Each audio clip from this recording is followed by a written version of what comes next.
Hey everybody, I wanted to come and tell you two paranormal stories on behalf of my mom. Unfortunately, my mom passed away February 11th of last year, so she is not here to tell those stories.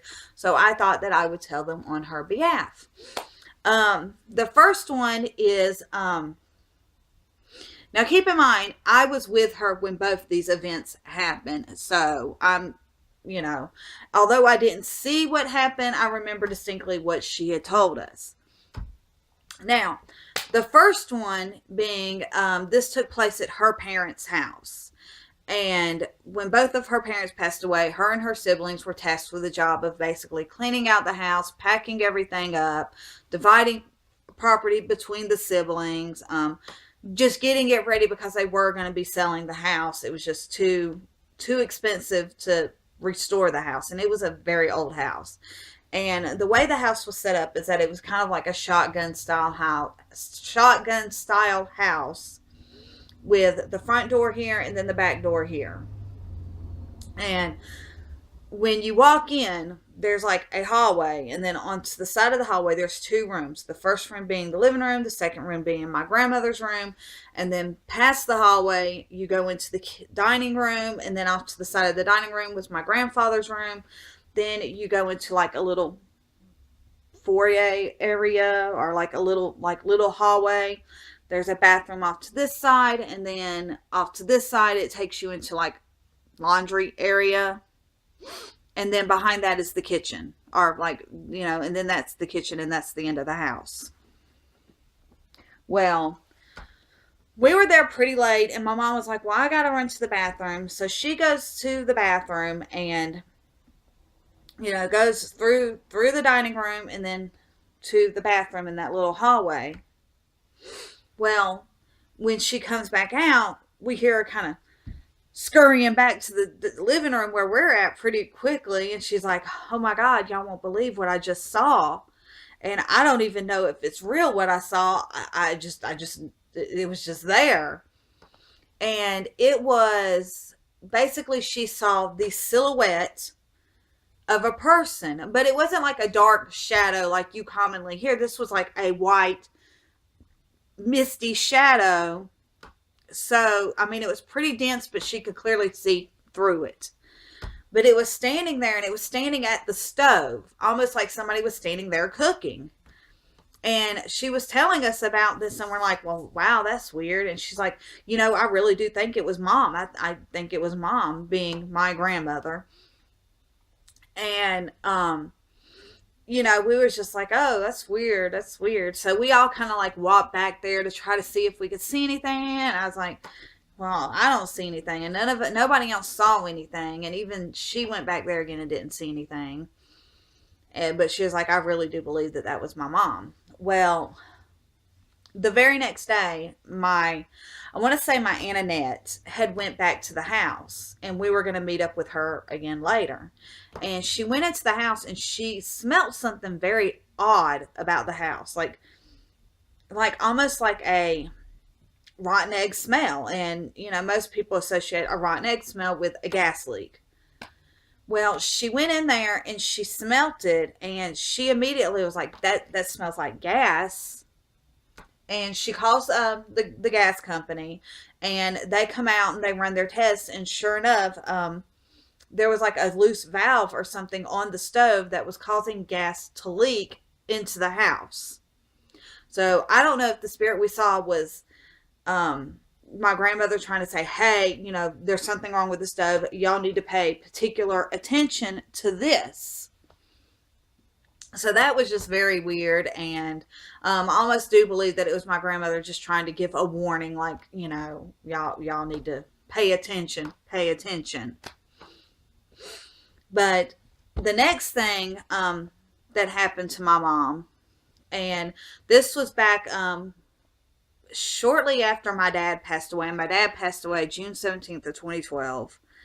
And I would say this was maybe a month or two after he had passed away. My mom was still kind of having a hard time dealing with it, the loss of her husband, so all of us kids were rallying around her to try to just give her a lot of that moral support.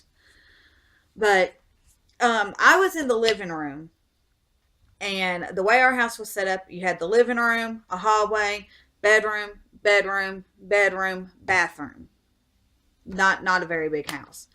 But she was back in her bedroom, and I was up front in the living room, and I don't remember what I was doing. I think I was on the computer or something, and she all of a sudden starts hollering for me, "Come here, come here, come here." Well, I come into the bedroom and I'm like, "What?" And she's like, "It's gone. It's gone.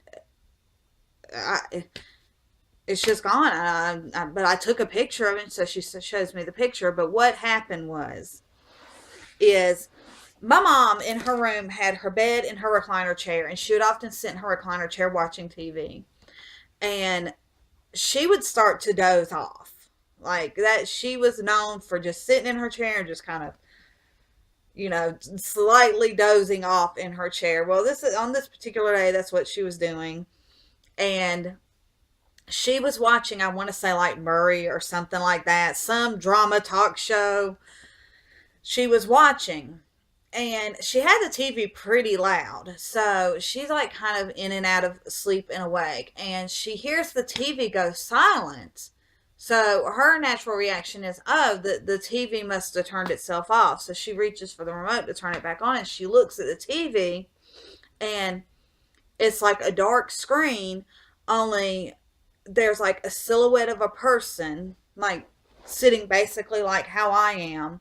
That's a dark shadow, and behind them is two blaring white lights. Like, I mean, blinding white lights. And I so wish I could have found this picture. If I do find it, I will definitely add it to Instagram so y'all can go see it, or try to just do another update video of the photo. But she, in this picture, which she showed me, there's the silhouette of the person and then the blaring white light behind them. And she said this stayed on her TV for a good 10 minutes of her just looking at it and being able to grab her cell phone and snap a photo of it. And I remember her saying that she didn't feel threatened or anything. She almost felt like it was my dad kind of watching over her. She said, I think it was Ken. I feel like it was Ken. And, I mean, it was just so weird because, I mean, like in their room, they did have two windows. Like, here's a wall, here's two windows, here would be a bed, here was her chair. But it's the way the person was sitting. So it wasn't like her reflection, because like her chair is like way off to the side. So, I mean, this is somebody physically sitting in front of the TV, or I mean, it almost looked like somebody sitting in front of the screen of the TV on the opposite side, like almost like a reversed mirror. And then right behind them also was like this green archway that had like almost looked like stained glass. I remember seeing a lot of stained glass in the picture, and then just them blaring bright white lights. And see, in her room, her windows had blinds, and you could see like some reflection of the blinds on the TV just when watching TV, but nothing as blinding as that. But anyway, she takes the picture and she calls me in there. She's like, "Tracy, come here, come here, come here." Now, as soon as I walk into the room, because here's their door, here's their dresser, here's the TV. As soon as I come into the room and my arm comes parallel to the TV, it goes back to Murray, just instantly. So I didn't know what had happened. I'm like, "What?" And she's like, "It's gone. It's not doing it now. It's gone." And she shows me the picture. And we talked about it for a while. And I like to think that maybe it was my dad kind of watching over her. And, you know, I like to think that they're, on the other side, and that they're together and that they're happy. I loved my parents both so much. They had a wonderful marriage from what I can remember as a child. I mean, it wasn't perfect. No marriage is, but yeah. And what else was I going to say? Oh, yeah. Like I said, if I find that picture, and I'm going to check my Facebook to see if it might be on there, or I'm going to ask my sister if she has a copy of it, because I know we have a copy of it somewhere around here. But I'll either add a photo at the end of this video, or either I'll do an update video showing the photo. But thank you for watching. If you like stories like this, comment, like, and subscribe. I have some insane dream videos that I put up. But thank you. Bye.